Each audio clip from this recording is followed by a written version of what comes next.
আমাদের শক্তি জনগণ, আমাদের কোনো অর্থবল নেই। আমরা 10 টাকা 5 টাকা চাঁদা তুলে নির্বাচনের লড়াই করি। আমাদের টাকা নেই যে কয়েক কোটি টাকার ফ্লেক্স দেব, কয়েক হাজার কোটি টাকা আমরা ক্লাবে দেব। ওনারা সেই টাকা দিয়ে ভোট কিনে নিচ্ছেন। তবে কংগ্রেস, বাম তারা এখন যেহেতু যৌথ রাস্তায়, আমাদের নেতৃত্ব যারা বিমান বোস, অধীর চৌধুরী, মোহাম্মদ সেলিম একসঙ্গে মুভ করছেন, একসঙ্গে মিটিং করছেন, মিছিল করছেন।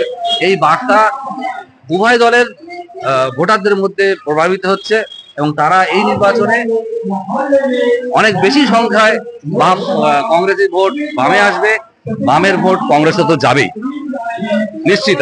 বন্ধুরা, আমরা পেয়ে গেছি মনিরুল ইসলাম। 2016 সালে এই এরিয়া থেকে দাঁড়িয়েছিলেন উনি ভোটে বিধানসভাতে। আজকে অনেক সময় কিছু কথা বলতে চাইবো। দাদা নমস্কার আমাদের চ্যানেলে। আপনার কি মনে হচ্ছে এই যে টিএমসি বিজেপির বাইনারি আপনারা ভাঙতে পারবেন? অবশ্যই সারা পশ্চিমবাংলার মানুষ এই বাইনারি এবারে নির্বাচনে ভেঙে দেবে। সেটা আপনারা মিছিল মিটিং এর মাধ্যমে বুঝতে পারছেন যে পশ্চিমবাংলার বিশেষ করে সংখ্যালঘুরা তারা যেভাবে ভাবতে আরম্ভ করেছে, তাতে তৃণমূল কংগ্রেসের কপালের ভাঁজ অনেক চওড়া হয়ে যাচ্ছে।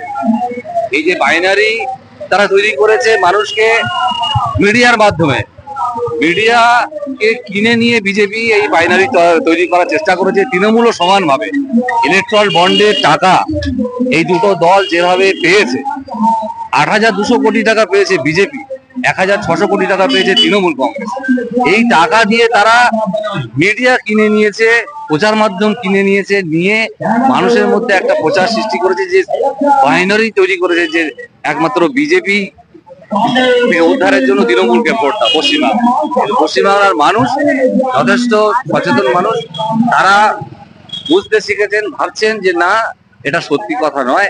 পশ্চিমবাংলাকে উদ্ধার করতে গেলে বাম গণতান্ত্রিক শক্তি, বাম কংগ্রেসের যে জোট হয়েছে, সেই প্রার্থীদের দিকে ভোটের সংখ্যা অনেক বাড়ছে এবং পশ্চিমবাংলার বুকে এই বছরে এই বিধানসভা, এই লোকসভা নির্বাচনে দেশ বাঁচাবার লড়াই, সংবিধান বাঁচাবার লড়াই, এই লড়াইয়ে মানুষ, পশ্চিমবাংলার মানুষ, ধর্মনিরপেক্ষ মানুষ, তারা সিপিএম কংগ্রেসের যে জোট প্রার্থী সব জায়গায় দাঁড়িয়েছে তাদের বিপুল পরিমাণ ভোট দিয়ে জেতাবে। এটা এইবারের লোকসভা নির্বাচনের নতুনত্ব পশ্চিমবাংলার বলে আমার মনে হয়। কিন্তু অভিষেক ব্যানার্জি বলছেন উনি 4 লাখ ভোটে জিতবেন।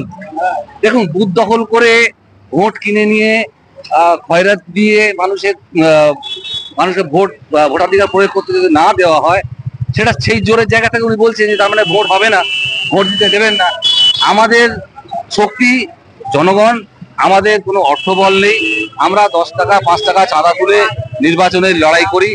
আমাদের টাকা নেই যে কয়েক কোটি টাকার ফ্লেক্স দেব, কয়েক হাজার কোটি টাকা আমরা ক্লাবে দেব। ওনারা সেই টাকা দিয়ে ভোট কিনে নিচ্ছেন। এই ভোট যদি কিনে নেওয়ার বন্দোবস্ত থাকে, সেই জায়গা থেকে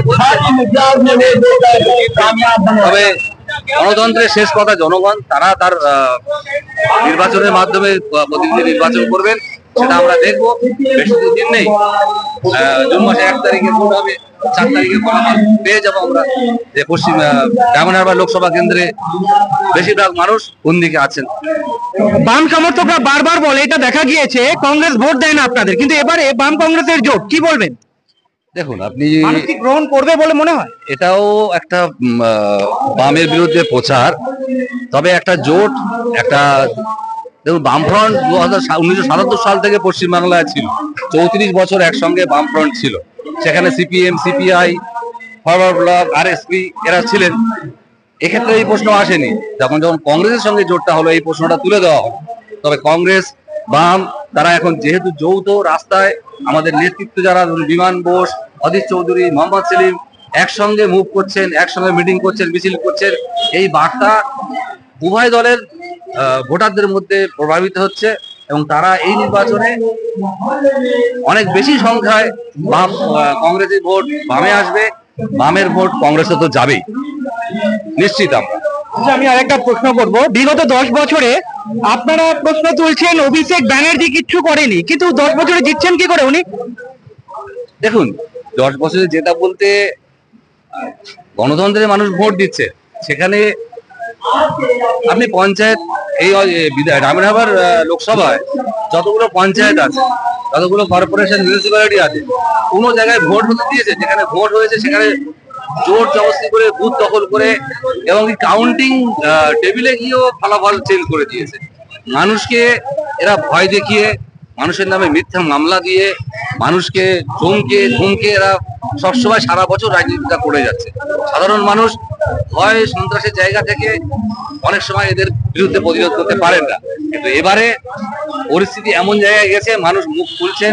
এবার যারা মুখ খুলছেন না তারা কিন্তু চুপচাপ ভোটের দিন সেটা দেখিয়ে দেবে। এবছরে সেটা আর হবে না, অন্যান্য বছর যেটা হয়েছে এবছর সেটা হবে।